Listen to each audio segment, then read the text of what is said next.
A new approach could get more of Oakland's African-American boys graduating high school instead of dying young. If you had not received the kind of support as a boy that you are providing to these African-American boys at this school, where would you be today? I'd be in San Quentin or dead. Black men are teaching and mentoring black boys in hopes of shifting the odds towards success and survival. We're trying to make transformations. If we look at the statistics in Oakland, we're the highest in everything we don't need to be in. A special report in collaboration with the San Francisco Chronicle, coming up next.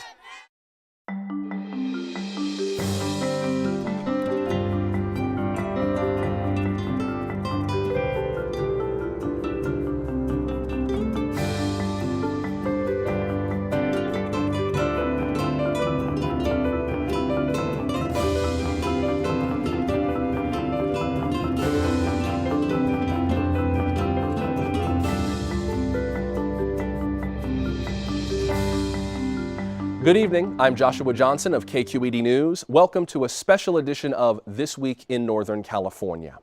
Imagine that your fate was determined by a coin toss. Heads you win, tails you lose, or die. Sounds extreme, but that is what many African-American boys in Oakland face as they work to complete high school.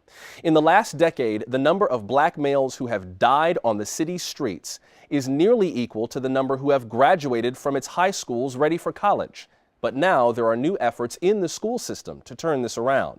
The strategy? Pair black boys with upstanding black men in hopes of teaching the kids a better way forward. Good morning, sir. How you doing? Good. Siswe Abaka teaches the Manhood Development class at Oakland's Skyline High School. Glad you could be here with us, brother. Good morning. He and about a dozen African-American male teachers are focused on making sure that black boys graduate high school. Take a step back. Y'all mate. We're trying to make transformations. A lot of our brothers are failing disproportionately. Like if we look at the statistics in Oakland, we're the highest in everything we don't need to be in. Give yourself some space. You'll see higher rates of dropout, lower rates of graduation, higher rates of chronic absence, higher rates of suspension. Junius Williams is CEO of the Urban Strategies Council, an Oakland-based nonprofit working to eliminate persistent poverty. In 2010, the council partnered with Oakland Unified in developing solutions for improving the academic and social outcomes for black boys. That same year, the district launched the Office of African American Male Achievement. Chris Chapman is the executive director. The Manhood Development class is one of the office's programs. One of the strategies with our manhood development classes and just getting eye level with the youth is how do we put kind of the swag in education and learning. One challenge to restoring that swag, that swaggering sense of cool, was getting boys motivated to even show up to school. What we found was that if kids weren't excited about being in school and they weren't engaged and being encouraged, actually then they would get turned on to the streets. Back at Skyline, Abaka took me on a tour of the campus. Skyline is one of 8 high schools and 3 middle schools in Oakland that offer the Manhood Development class. How you feeling, brother? The students come from varying academic, economic, and family backgrounds. Define manhood for me. In the context of this program, what does it mean to be a man? I just want brothers to embrace all aspects of manhood, not just so much the strength, but the compassion, the love, aspects of fatherhood, aspects of husbandhood, aspects of brotherhood. Ready? One. Every day, Abaka, also known as Brother Siswe, leads the boys in exercise. It focuses their minds so that they can become better students. And my major concern is a lot of our brothers don't know how to receive information. They don't know how to take notes. They don't know how to just sit down. Some of them. A lot of our brothers need fathers. Just period. I don't know what other way I could put it. The Manhood Development Program is an opportunity for us to connect with these young men to make them feel valued, loved, and supported. In elementary school, a lot of the teachers used to tell me I'll never accomplish anything, and I was actually one of the smartest kids in my class. So, Abaka says sometimes the class feels more like therapy. We might have to deal with a brother that lost a cousin, or a brother that might be having a baby next week. Students built altars to honor fallen classmates and other victims of gun violence, stark reminders of the trauma many carry into the classroom. I grew up on 94th. That was a bad area. A lot of killings happened. Wesley Brownlee, a 15-year-old freshman, is a student in the manhood class. When he graduated from middle school, he had a 3.5 GPA. Once he started high school, it began to drop. I seen myself hanging out with kind of the wrong friends and all that, like into bad stuff. Brother Wesley, how them grades? They're looking good so far, but I just got to turn in a big history assignment, and I'm kind of late on it already. Whatever support you need between myself, the youth center, tutoring on campus, it's time. Before, all I was worried about was just sports, and now, like Brother Sisway, he made us dig deeper into school. If we don't have a good education, we might not get to that school we want, or we might not have that good job that we want when we get older. A few miles away from Skyline, a charter school is trying a more comprehensive approach. It's targeting kids starting in kindergarten, and all of the nearly 75 students enrolled are African American boys. A lot of the boys that come to this school have failed in other schools. They've been kicked out, expelled, and we are not quick to do that. Dr. Mark Alexander, a retired epidemiologist, is the board chairman of the 100 Black Men of the Bay Area Community School. The school, which opened in 2012, focuses on an educational mix known as STEAM: science, technology, engineering, the arts, and math. It currently serves elementary students, but the goal is to expand coverage through 12th grade. I grew up in foster homes. I grew up in very, very tough situations. I used to fight a lot. I used to get suspended. And so I see a lot of myself in these boys. And I see the genius in a lot of these kids. So what is that doing? I know that it only takes a few people to just give someone the encouragement that they need to really thrive.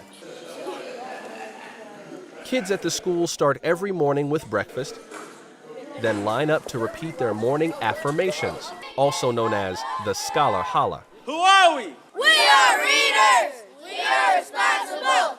We have power. Who's ready to learn? We are. The school's robust offerings include a homework club, an aeronautics class, as well as mentoring in medicine and science. The goal is to make sure that all the needs of African American boys are met. So what is the action word? If you had not received the kind of support as a boy that you are providing to these African American boys at this school, where would you be today? I'd be in San Quentin. Or dead. You seem very sure of that. Absolutely. I had people that refused to let me fail, who said, you've got to do this, you've got to do this. There are no other options for you. And we've got to have we have to have that attitude towards our children today. Dr. Alexander says the situation is more dire than people may think. It's not just an African American issue or even an Oakland issue. It's an economic issue that impacts everyone in California, a state where minorities now make up the majority. When we fail black boys, Latino boys, whomever it is, there's a cost attached to that. Incarceration, social services, added police protection, insurance rate, the litany goes on and on and on, and it's a huge price tag. When you invest up front and you make those boys successful, you invert that. Well, good to see you. Congratulations. Thank you. Congratulations, man. Excellent. For Chris Chapman, success begins by acknowledging achievements every step of the way. All is well.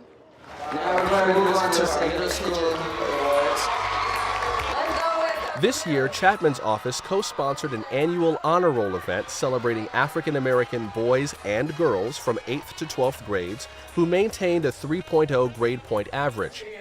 One of the Skyline Manhood Development students, 15-year-old Javon Mabon, performed a spoken word piece at the event. I'm 11 years old in the 6th grade and I can't read. The class was so full that the teacher didn't notice me, but I can't read. Javon did not have the GPA needed to win an award, but he plans to get one next year. His performance at the event was both a painful reminder of what black boys are up against and a moving testament to their potential. But on the biggest game of the school year, I was coming down the lane, getting ready to do my thing when number 13 crashed into me. And at the same time that I heard my knee snap, I see my family's dreams shattered. So now I'm asking y'all, what are my options? I can't read. Wow.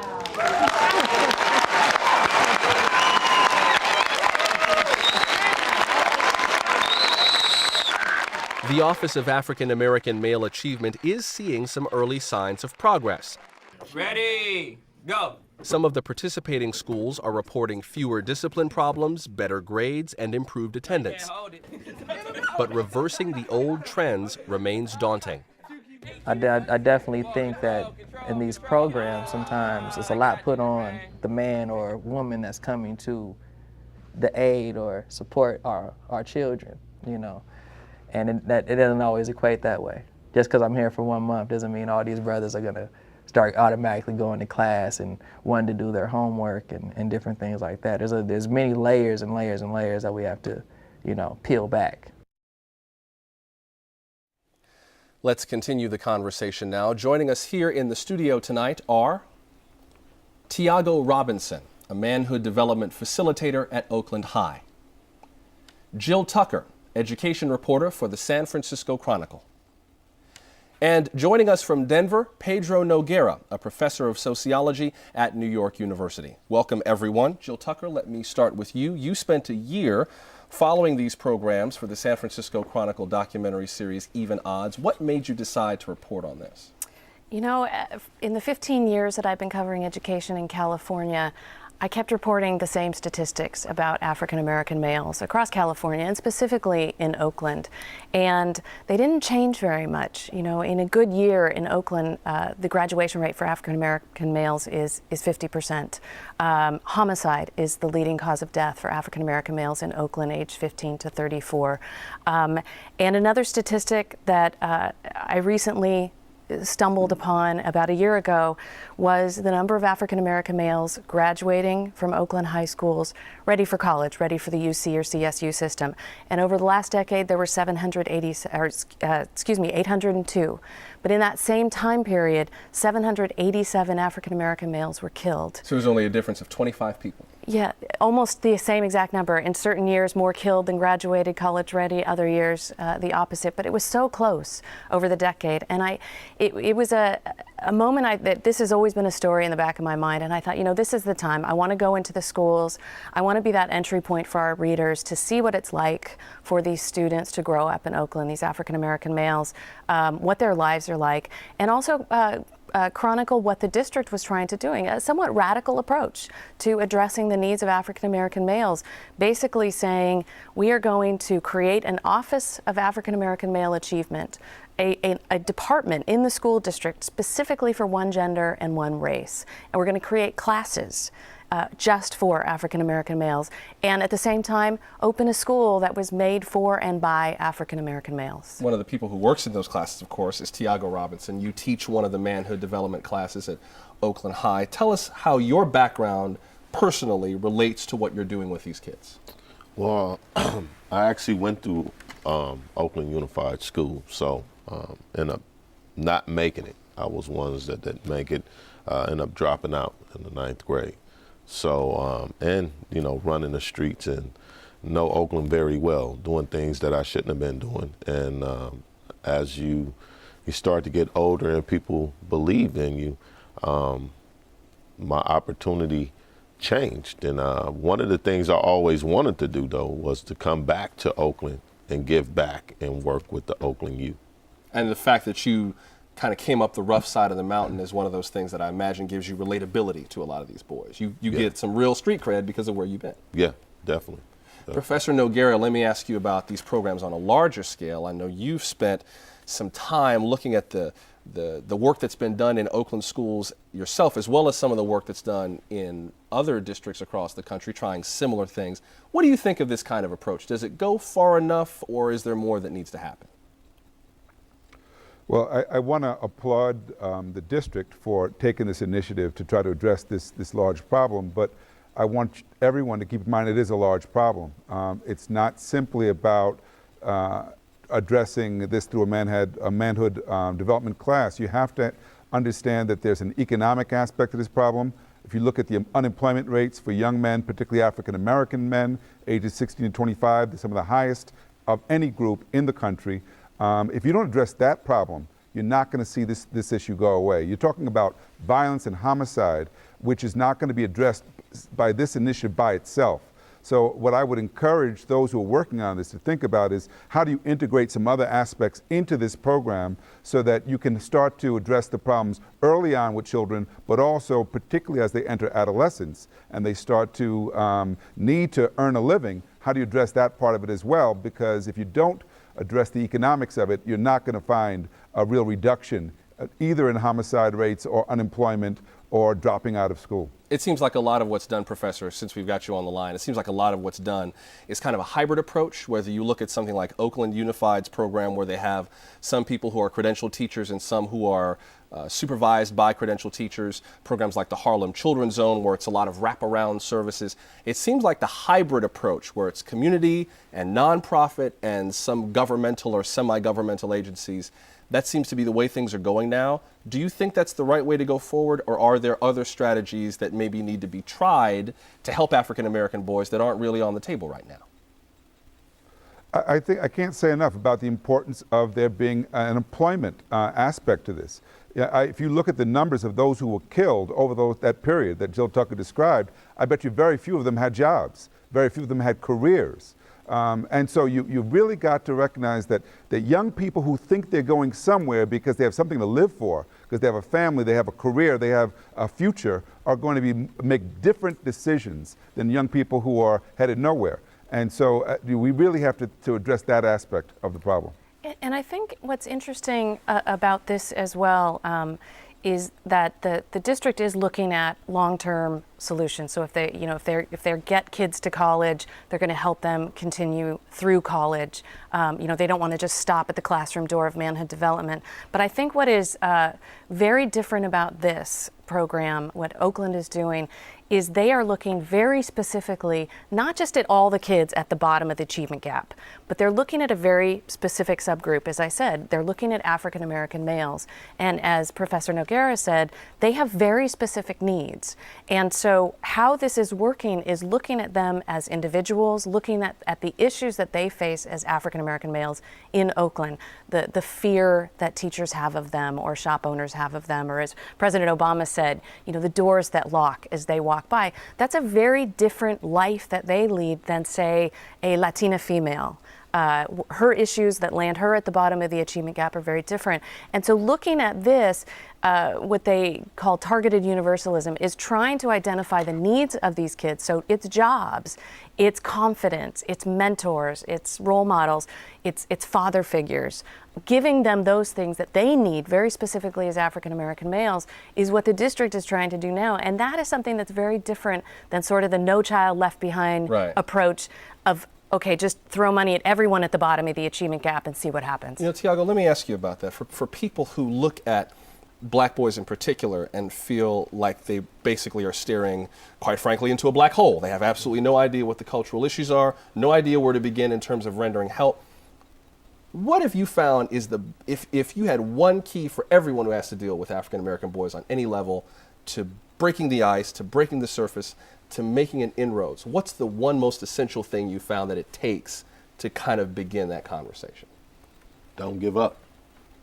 Don't give up because, they're going to try you just like any kids will and just see if you're for real. Because, what do you mean by that? Give me an example. Like a lot of kids, even for me, was like, man, you doing this for a paycheck. This summer we met at Oakland High with 25 of African-American men, young men, that was just bad attendance, low credit, bad grades. And so we met with the families during the summer, called the families in, and a lot of the young men was like, "You just doing this for a paycheck?" And I had to say in front of my administrator, "No, I'm not.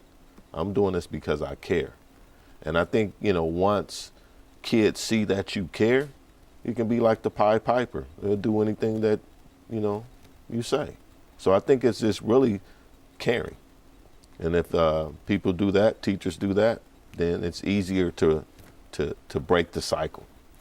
Joe, let me ask you about your presence in the story. We've been joking around since the very beginning of this about you, the well-meaning white lady, who ends up parachuting into East and West Oakland to meet all these black kids into this universe that is very foreign, I would imagine, to your experiences in life. For people who feel that way, it can be very easy to both say, how do I get started? And to ask, well, why black kids? Why not Hispanic kids? There's plenty of Asian kids in the Bay Area. Why not start with them? Why this group of students? They're not even a primary part of the population. African Americans only 4% of the population or less in parts of the Bay Area. Why black boys? Why not start with Hispanic kids or someone else? Well, for the most part, African American males are at the bottom of every statistic that's out there, lower than English language learners on some test scores or special education students. So this is a group of kids that is always on the radar as being at the bottom. There's been a movement across the country in the Obama administration and elsewhere to address the needs of men and boys of color. We've had a lot of issues with Trayvon Martin, with Fruitvale Station. It's really at a moment where this topic is at the forefront. And to a large degree, it's about time. It was not easy going into these classrooms and gaining trust and getting the students and even the staff to open up to me. But on the other hand, there's a lot of me's out there, people who will never know what it's like for these kids to get out of bed every morning. And it was a privilege to actually try to understand a little bit of what their lives were like. I mean, many of these kids are heroes for just getting out of bed in the morning, given the trauma and the experiences that they've had. These kids, by the time they get to middle school, can't remember how many funerals they've been to, quite literally. So it is, I think I'm the inroad for a lot of people to answer many of the questions that a lot of people have in society of why do black boys fail so much? And is there hope? I think that with all the statistics, there's a lot of fatigue out there, failure fatigue. Failure fatigue, yeah. And so I think that it is, this is a way to look at that and say, is there hope? Is there possibility? And I think, Professor Noguera, I would love to hear what he thinks about this idea of sort of failure fatigue. Yeah, what do you make of that, Professor, this idea that people may just be kind of burned out on the idea of dealing with this problem?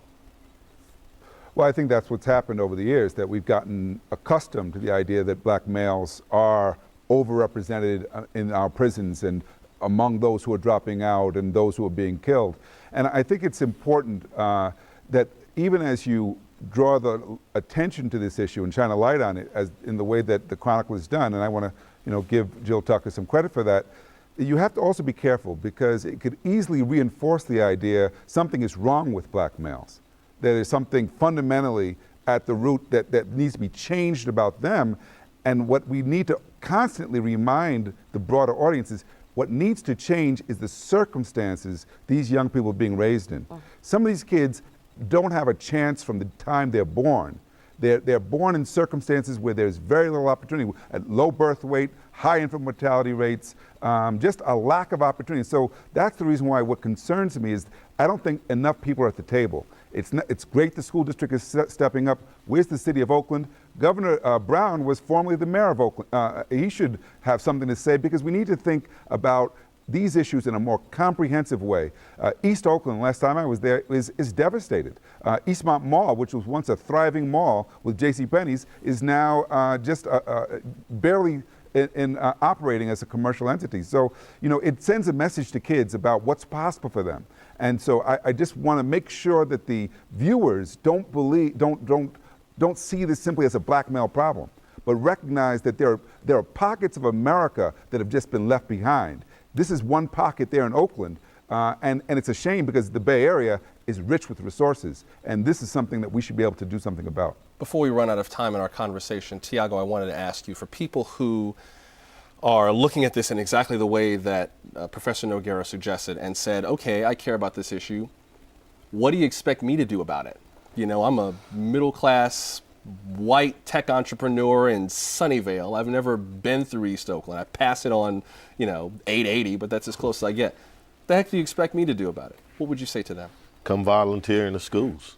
It's a community. It takes a community to raise these kids. So we need people to come in and volunteer. What kinds of volunteers do you most need? If you could have your pick, if you could go volunteer shopping. I mean, definitely with the IT, tech, and just coming into the classrooms, donating, answering some phones, being part of the meetings. We just need more of that. Help, get the kids on the bus, even though they're high schools. The more adults that's out there, the easier it is going to be. Black, white, and otherwise. Doesn't matter. Since you're dealing with these kids, and since you are on the front line, I want to end with you. Who in your class gives you the most hope? You're dealing with some really tough cases there. Who or what gives you the most hope going forward? Out of the whole class, or just one? Give me an example, one brief example before we run out of time. I'd say all of them, the whole class. Why is that? Because they show up every day. They're there every day. They listening to me. I'm not easy to get along with. I'm at your house, knocking on the door. I'm calling your house. I'm knocking on your door, trying to get you to see the bigger picture. And we had enrollment. We had registration this week. And kids were coming to me like, Thiago, I'm taking an AP class. This is something I mentioned to them in the 9th grade. They're 11th graders now, so all of them give me hope. Excellent, excellent. And it gives us hope as well to see that there are people like you who are paying attention to who are helping out with this, and then people who are also paying attention to it. That is our broadcast for tonight. Thanks very much to everyone for a great conversation. Thiago Robinson, Jill Tucker, and Professor Pedro Nogueira in Denver. Please be sure to visit us online at kqed.org/thisweek, where you'll find links to Jill Tucker's reporting on the Even Odds series. And you'll also find a video profile of our guest, Thiago Robinson. All you brothers in here can go to college. You're there. But you have to put in the work. You have to go home and study. We leave you now with some images taken by San Francisco Chronicle photographer Lacey Adkins for the Even Odds series. Until we meet again, I'm Joshua Johnson of KQED News. Thank you for watching. Good night.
This program is part of American Graduate. Let's make it happen. A public media initiative made possible by the Corporation for Public Broadcasting.